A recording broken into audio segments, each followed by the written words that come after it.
Tournée routinière de contrôle du remplissage des sablières. L'heure approche.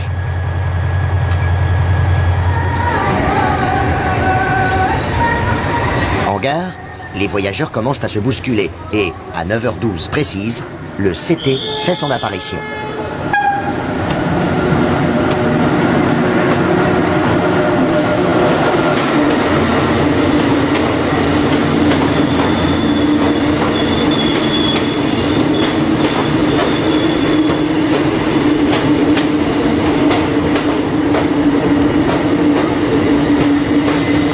Depuis Casa, la E1300 a parcouru 212 km sur la grande ligne, à 95 de moyenne. Une performance très honorable, compte tenu des 9 arrêts intermédiaires.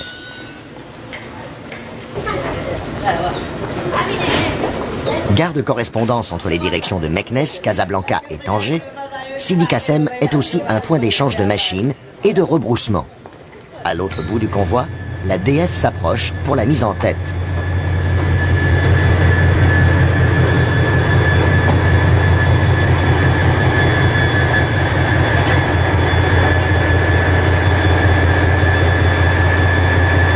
Attelage, essai de frein. Le CT est prêt pour la deuxième grande étape. 9h30, départ.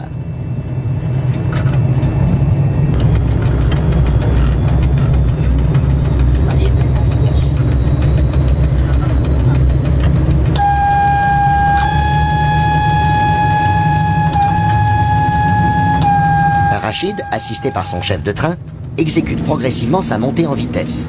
Sur ce premier tronçon, nous avons droit à 90.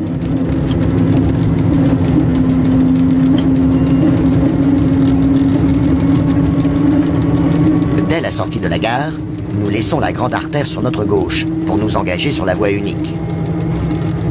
Quant à la caténaire, présente sur quelques kilomètres pour assurer le bouclage du raccordement direct presque inutilisé, il est bien rare qu'un archet de pantographe vienne la caresser.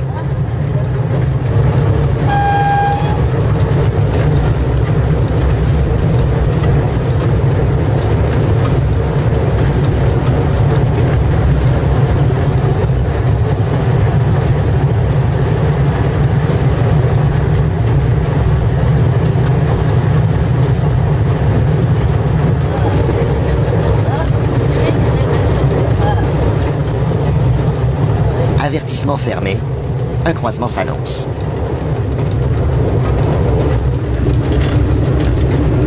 Rachid a freiné pour aborder la petite gare de Msada, perdue dans la plaine.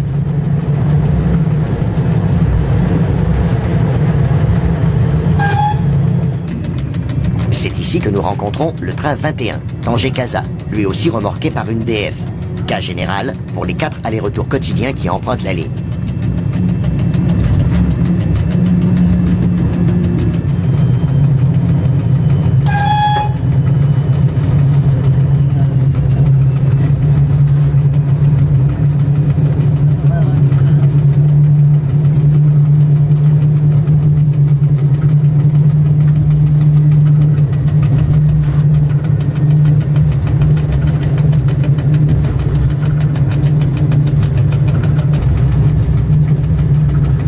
Dès la sortie de la gare, la caténaire s'interrompt, sans qu'un seul mètre superflu de câble ait été tiré au-delà de l'aiguille.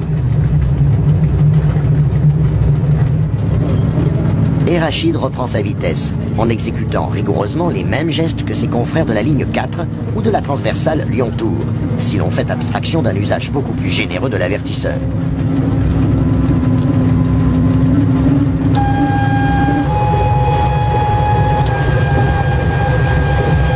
Mais pour une fois, personne ne traversera in extremis ce PN, souvent très animé.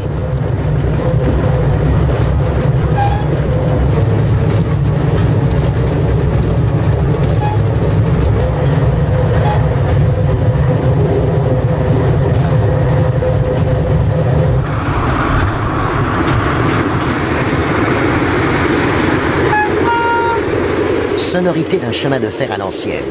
Malgré les soins constants dispensés par les équipes de la voie, on reconnaît aisément le rail léger et les traverses métal des origines. Et, hors micro, Rachid nous confiera avec le sourire, c'est pas de la voie, c'est de la piste.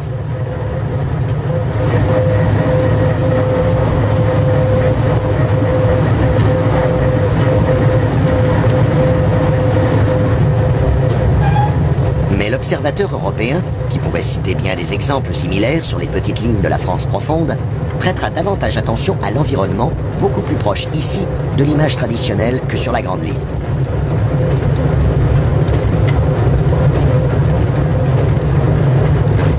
Image traditionnelle. L'ex-Compagnie internationale du Tanger-Fez va toutefois nous en offrir une.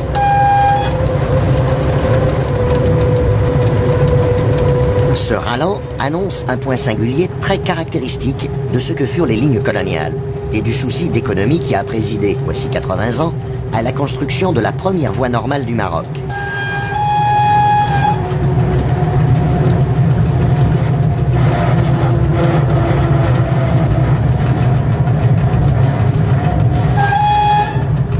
À 40 à l'heure, le rapide Casa-Tanger aborde le pont mixte rail-route de Mechra-Belksiri.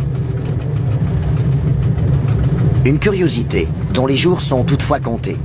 Sur la berge, on a entrepris les premiers sondages, préalables à la construction d'un nouvel ouvrage.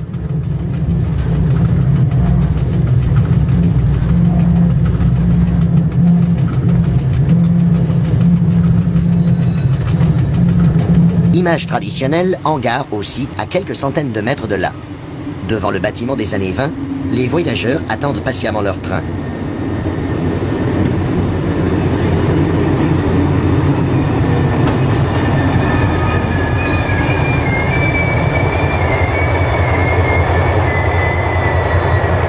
Est alloué pour ce deuxième arrêt intermédiaire d'un parcours qui en comptera 6.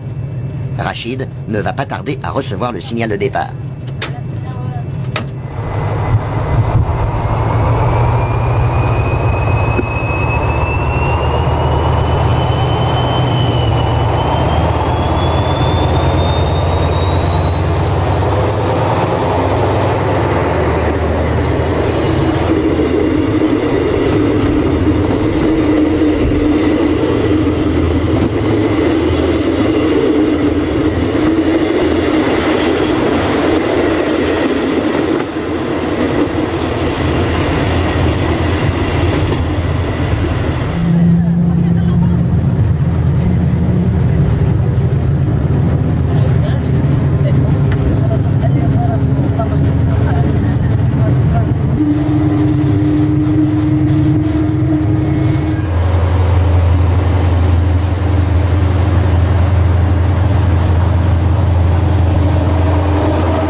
Après avoir laissé derrière lui les signaux très familiers qui protègent la gare, notre mécano va résolument tirer sur sa machine.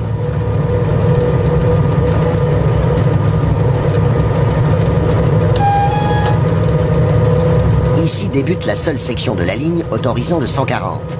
Mais l'aiguille du tacro montera bien lentement, sans jamais arriver en butée. Le diesel, même beau, a ses limites.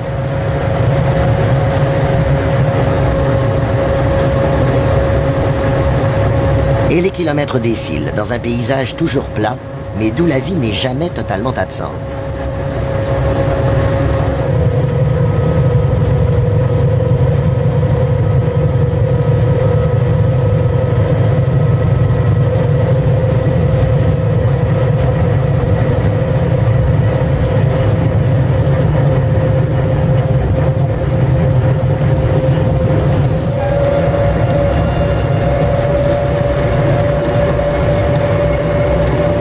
Vaste plaine agricole du Rarb, d'autant plus fertile que le printemps a été abondamment arrosé, on finit toujours par trouver un berger et ses moutons, qui assurent consciencieusement le nettoyage des abords de la voie. Mais nous allons bientôt rencontrer un obstacle. Au PK 121 de Tanger, la vitesse autorisée s'abaisse brutalement à 65.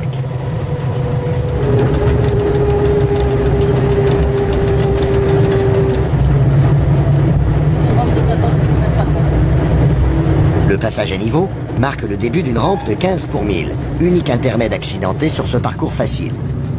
Et le CT, qui s'était un instant cru l'égal de l'arbalète Paris-Bâle, va maintenant nous rappeler le Ventadour, dans des sinuosités dignes de Clermont-Brive.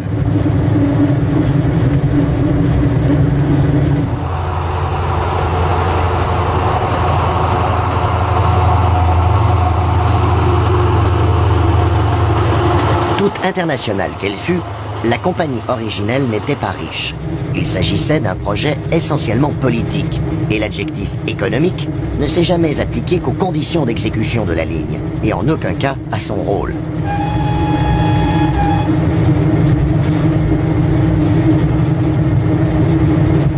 Sur ces courbes et contre-courbes tracées au plus près du terrain naturel, on se croirait presque aux antipodes de la section Casa-Rabat-Kenitra, hyperactive et superbement réalignée. Au Maroc comme ailleurs, l'analyse des statistiques de trafic a fait naître un chemin de fer à 2 vitesses.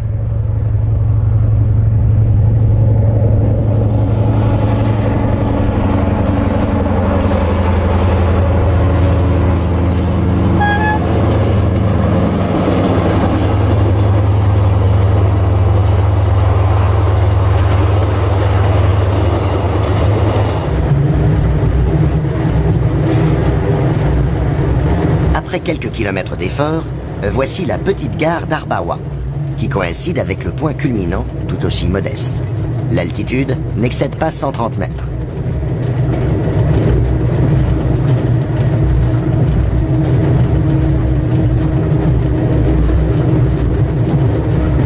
Bien évidemment, notre mécano a tout coupé et le grondement du V16 s'est atténué.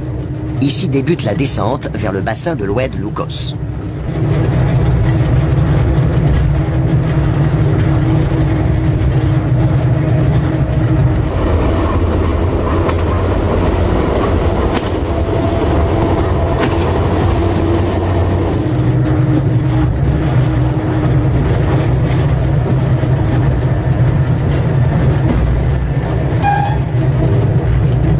Après le court tunnel d'Arbawa, encore suivi de quelques courbes, le train va retrouver la plaine et reprendre de la vitesse.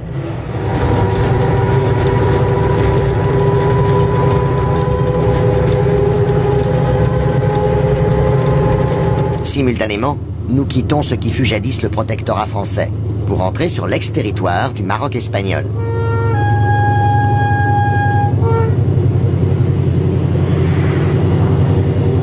Mais dans cette campagne verdoyante, plus rien ne permet de localiser précisément l'ancienne frontière, gommée voici près d'un demi-siècle par l'accession du royaume à l'indépendance. Nouvelle interruption de l'effort de traction. Après une brève pointe à 120, le train arrive à Ksar el-Kébé.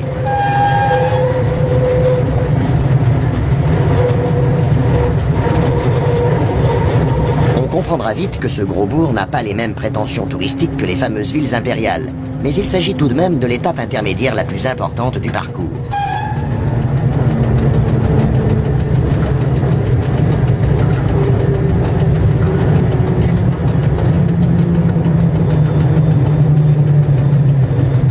La gare d'origine, construite au nord de l'agglomération, a été supplantée par une halte mieux située, et les trains font désormais arrêt au cœur de l'animation urbaine, sans la perturber le moins du monde.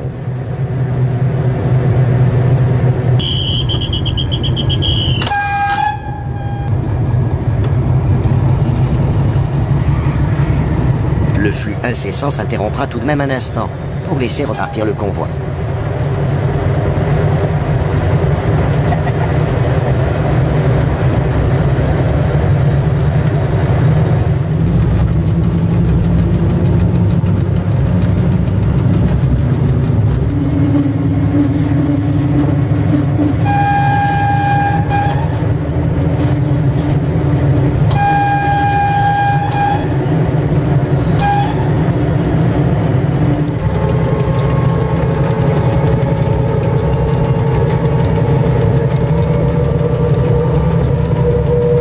Le voyage reprend dans un paysage vallonné et toujours assidûment fréquenté.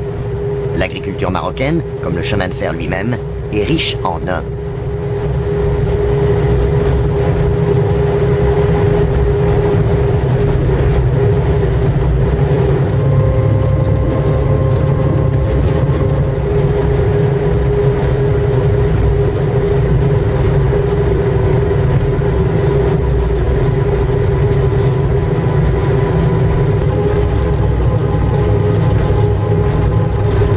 Après avoir effleuré l'Atlantique du côté d'Assila, nous pénétrons dans la zone des étangs. Ici, les bâtisseurs du Tanger-Fez ont choisi de tirer droit, en dressant une digue au beau milieu des eaux, comme leurs collègues de la Compagnie du Midi l'avaient fait quelques décennies plus tôt, du côté de Sigean.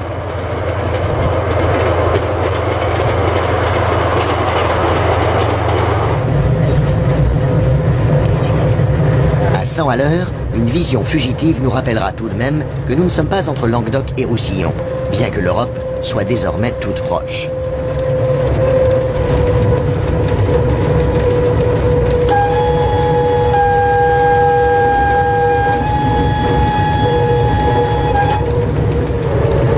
En effet, nous ne sommes plus qu'à quelques kilomètres de Tanger. La BF 114 se laisse désormais glisser à faible allure sur un ultime tronçon tortueux, où rien ne semble encore annoncer l'arrivée dans une cité millionnaire.